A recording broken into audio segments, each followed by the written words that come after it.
Buenos dias, damas y caballeros, and to our kababayan and batmates in Paris, France. I wish you bon journey. Good day, huh? Good day, bon journey, huh? In the rest of France, and also those who are French-speaking Filipinos, bon journey, including our friends there in Montreal, Canada, na French-speaking rin ang mga yan, okay? So, yan, inupakan na ni Ann Curtis itong manyakis na kongresista na si Bong Suntay, sirang-sira ka. Dati na iskandalo ko dyan sa house dahil sa pagbe-vape mo. Ngayon, mas worse ito kasi pati asawa mo siguro baka ma-outside di kulambu ka na nito for a year, for a month, dahil sa ginawa mo. Babae pa naman ang dinedepensahan mo. Pero mga kababaihan ang sinisiraan mo.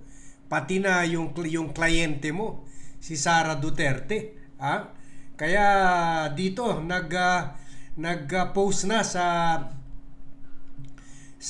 X account niya, itong si Ann Curtis, at hindi siya masaya sa ginawa sa kanya, hindi siya natuwa. She did not find it amusing. She did not find it to be a good joke.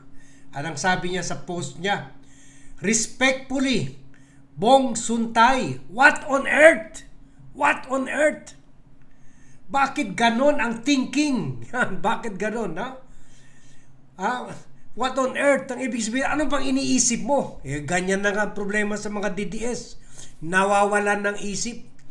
Tingnan mo si Kaufman. Sa hangarin na tuloy-tuloy makatanggap ng 150 million pesos or 2 million euros kay Duterte, buwan-buwan, yun na inupakan sa first day of pre-trial hearing. Inupakan si President Bongbong Marcos at sinabi wala siyang salita, hindi kumpara kay Duterte. May salita, sabi niya, his word is his word. Pagkatapos na-realize siguro niya na mali siya, on the second day sinabi na niya, let us not take Duterte's word seriously. He's just joking. Ano ba talaga, kuya? Una sabi mo, his word is his word. Kumaga, kung anong sasabihin niya, he means it. Kung sabihin niya, kill, kill, kill, he means it. It's not a joke. It's not a joke because 30,000 people died. And then second day, sabi niya, wag natin seryosohin yung mga pahayag ni Duterte. O di ba? Kabubuan yan. Siguro pinagtatawanan lang siya ng mga ICC judges napakatanga mo. Hindi naman niya kailangan yung sabihin na his word is his word. Wala na yun sa sa topic na upakan niya si Marcos na walang isang salita. Hindi naman nakasagdal si President Bongbong Marcos. Hindi rin complainant si President Bongbong Marcos. Pero ganyan nangyayari sa mga DDS. Nagkakaroon sila ng mental breakdown. Nagkakaroon sila mental meltdown. Parang nawawala yung pag-iisip nila. Busy lang nga tayo, pero may pinadala sa akin yung VAT team, yung isang DDS, ine-exorcise yung cardboard ni Duterte. Sabi niya, lumabas ka sa kulungan, maging tao ka. Ganun sabi niya sa cardboard, maging tao ka dito sa cardboard. Mabubuhay daw yung cardboard, tatayo.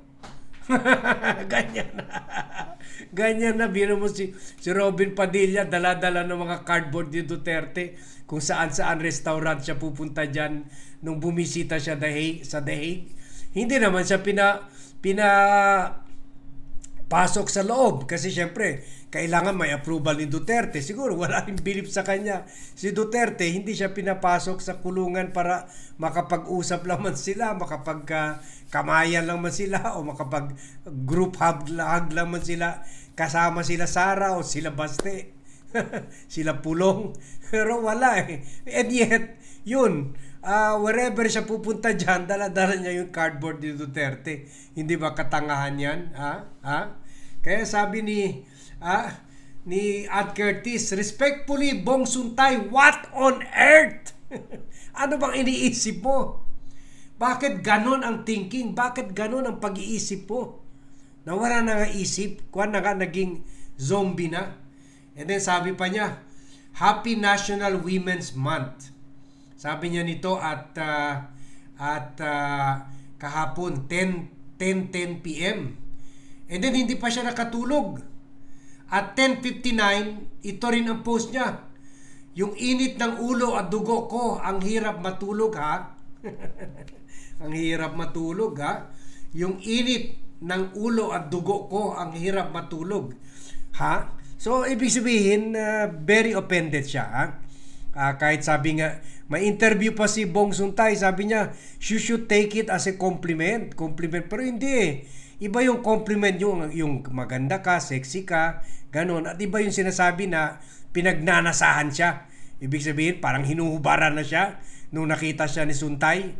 Yun ang kasi sinabi niyo ni Bong Suntay sa pagdepensa kay Sara na hindi daw death threat ang ginawa ni Sara, kundi kwan lang daw, desire to, parang kwan lang niya, parang iniisip lang niya na patayin ko na lang kayo to, pero hindi daw yung threat ha? At ganoon rin sinabi niya, ginamit na naman niya yung asawa niya, binastos na naman niya yung asawa niya, kaya kung ako asawa dito, hiwalayin ko na to ha. So tingnan nyo anong ginamit rin niya bago si Ann Curtis, yung asawa rin niya ang ginawa niyang example, ha? Kawawa naman, asawa, pati anak siguro. Soon, baka yun na naman gagawin niya example. Baka today, anak na naman niya gagamitin niya para pagdepensa, idepensa lang si Sara. Sometimes when I go home late, my wife always threatens to kill me. Tingnan mo kung asawa, kung ikaw ang wife ni Suntay, magagalit ka talaga.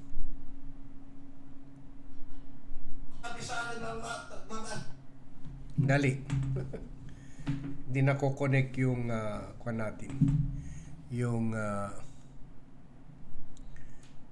wala pala. Ang Bluetooth nakapatay. Dali Papatayin kita na eh. Sometimes when I go home late,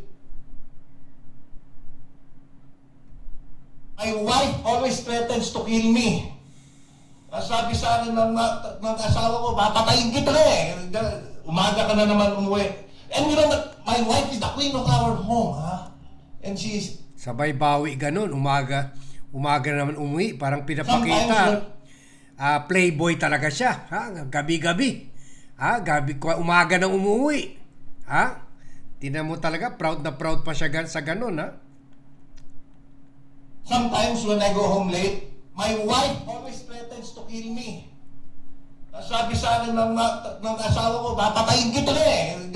Umaga ka na naman umuwi. And you know, my wife is the queen of our home, ha?